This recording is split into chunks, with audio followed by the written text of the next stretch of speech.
They're supposed to treat children with severe mental and physical disabilities. Now, a CBS 2 investigation has found the state repeatedly cited a Northside home for not giving children the treatment they were supposed to. Pam Zekman is back with more on her investigation and some really disturbing pictures. Yes, they are, Tracy and David. Last night, we told you about lawsuits charging Progressive Rehabilitation Institute with negligent nursing care that allegedly led to the deaths of 3 patients, charges PRI denies.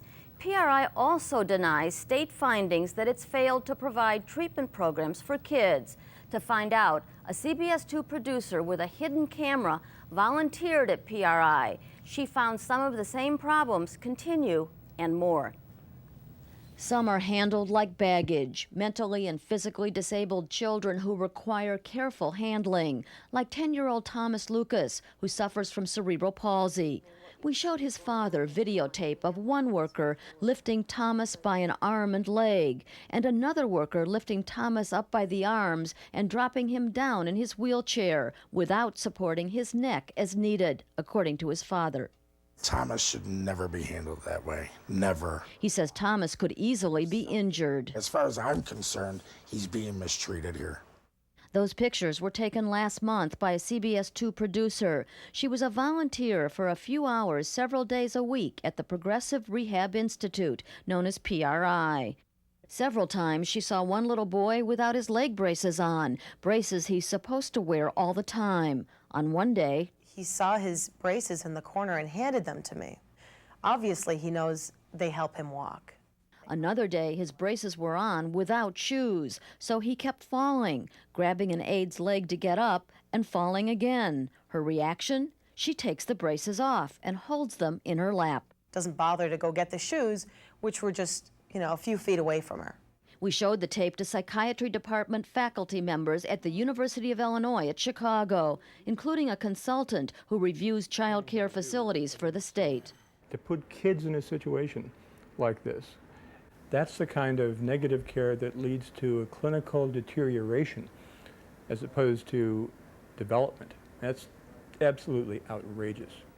PRI gets more than $4 million a year in government funds to care for and treat its patients. Some of that money goes for so-called active treatment. It involves talking to kids. It involves interacting with them, giving them challenges, physical therapy, therapy that challenges so they can have the highest level of independent functionality possible. Last year, PRI's failure to provide active treatment for some patients and supervise others to prevent injuries were among many violations prompting the state to send in a monitor for 45 days. And that is an unusual action for us.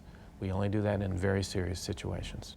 This year, after the monitor left, inspectors found treatment programs still not implemented for some patients, and patients with bruises, bumps, scratches, some marked by bloodstains, injuries the state says should have been investigated to ensure kids aren't abused or neglected.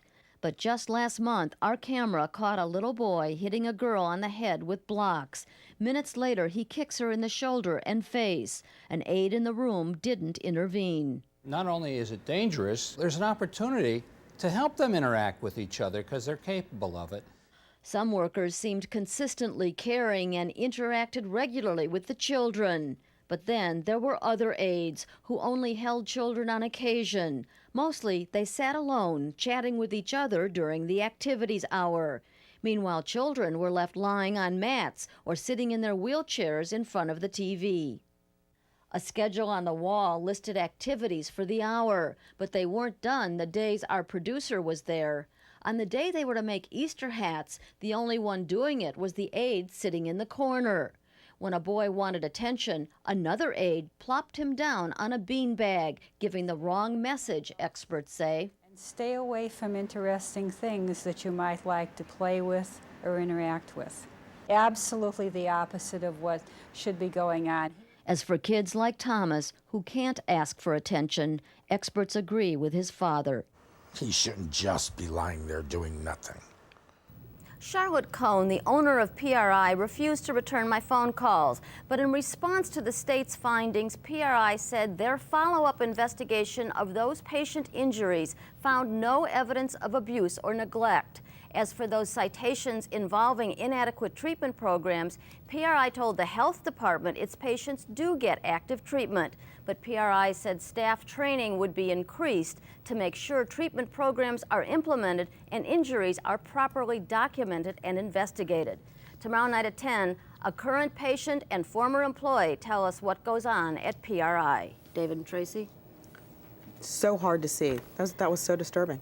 It's hard to watch, but it's going on, and something needs to be done about it. All right, we'll look forward to your report tomorrow. See you tomorrow, Cam.